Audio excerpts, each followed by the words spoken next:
What were the first songs? And how did those come about? Did you already have a bunch of vocals and lyrics? Samahra and Sarah handed me a demo tape, and it had 4 songs on it, I think.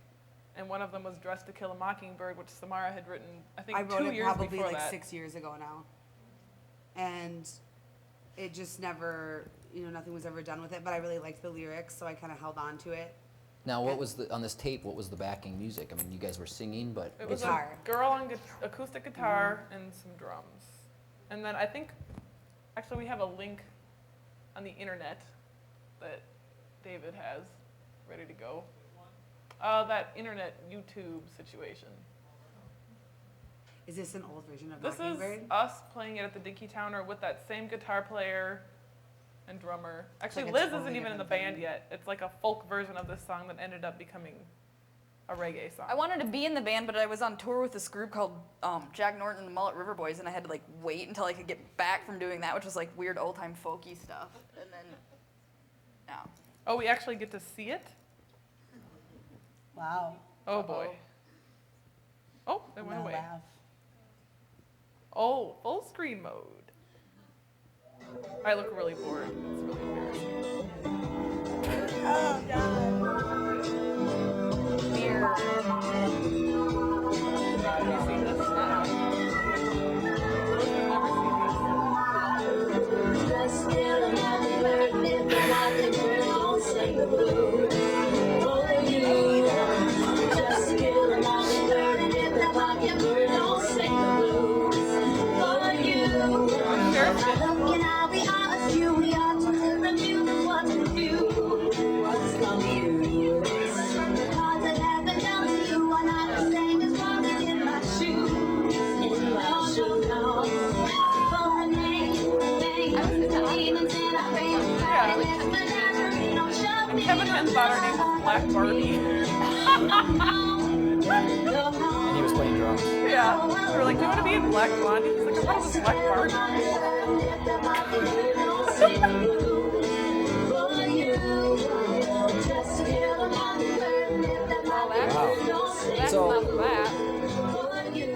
So how did you? So you had these vocals, but I'm just wondering, how did you get together with this guitar player? And I had a whole melody in my head for this song, and it was one of the. And she put chords to it. I put chords to it. It do was you, but with the guitar, did you play The guitar? guitar. Or, I mean, how did Sure. you?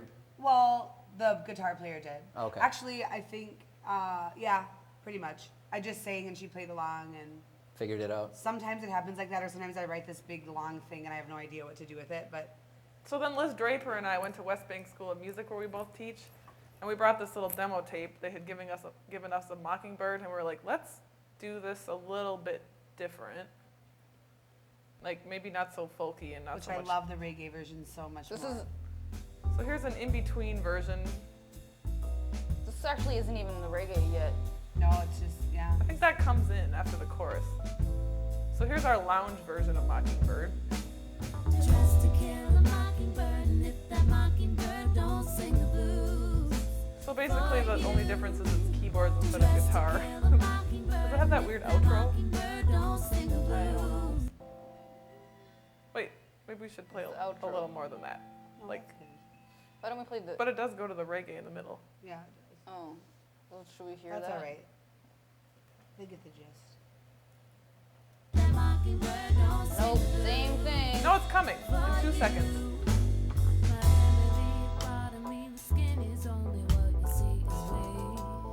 So is that Kahlil on drums or Kevin? Kevin. Is it? No, it's Kahlil. Yeah, whatever.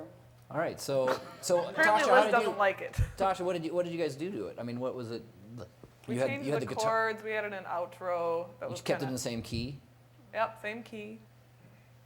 but And then we decided we should make the whole thing more just a little bit darker, a little more dubby, a little more layers. Mm-hmm. so where did Also, this? I mean, you Samahra guys- wrote a new verse. This is the version. This is when the whole band got together and was like, let's redo this whole thing. Dressed to kill a mockingbird, and if that mockingbird don't sing the blues, fuck you. Dressed just let it go. I'm just afraid you're gonna stop it. So this is the version on our album. Yeah. So this is where it ended up on the new record.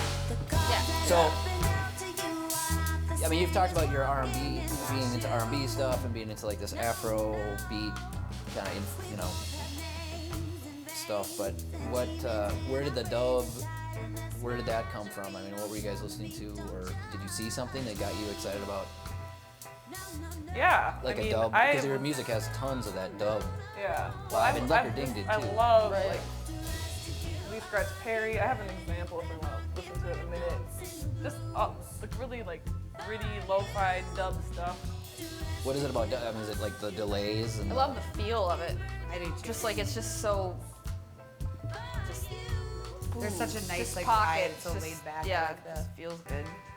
I feel like when we say R&B too, I mean they might think differently, but I think I'm like the most R&B thing about like the band, just my vocals, and then we bring in all these different styles of music behind that, and sometimes really R&B like on For the Taste, which we'll play at some point.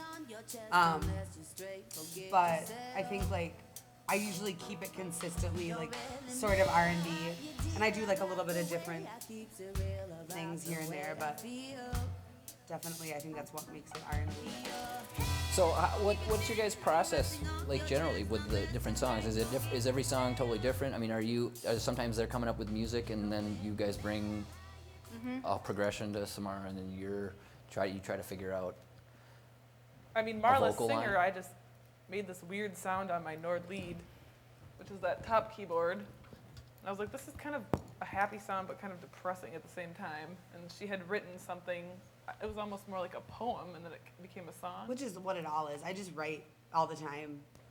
If I have like, sometimes I even have like a little tape recorder with me, and if I just have a thought, or I think I'm like brilliant for a second, I'll just say something into the recorder to remember it, or like, you know, one-liners and like plays on words and I don't know, stuff like that. I just started to write a lot, especially after we started Black Blondie, and I kind of enjoy it. But sometimes, you know, I'll write for 2 weeks and maybe I'll get one good thing, or I'll write something. I'm sure a lot of musicians or people or lyricists write a song and then they write it over like 20 times. That's what I usually do.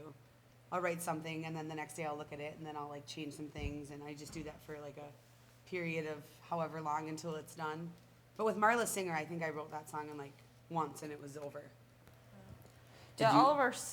What were you say? Well, all of our songs are very collective, though. Like, somebody might bring, like, a main idea, or we might even talk about something that we want or something. Like, Polar Bear, this first song that we played, like, we kind of talked about wanting something kind of quirky and almost 80s-ish, but not really. So We used Prince as like an example a yeah, little bit. Yeah, Like, so we were thinking that, and I was at work at this coffee shop that I work at, and I That's was the first like, song we played live yeah, today. And I was like, okay, just something like that. So I came up with the bass line, I came up with the chord thing, and brought it, and then she, you know, came up with lyrics.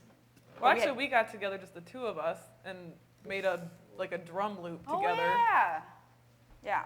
and put it in my looper pedal, After, so and I then mean, played it for our drummer, and then he did his version of it.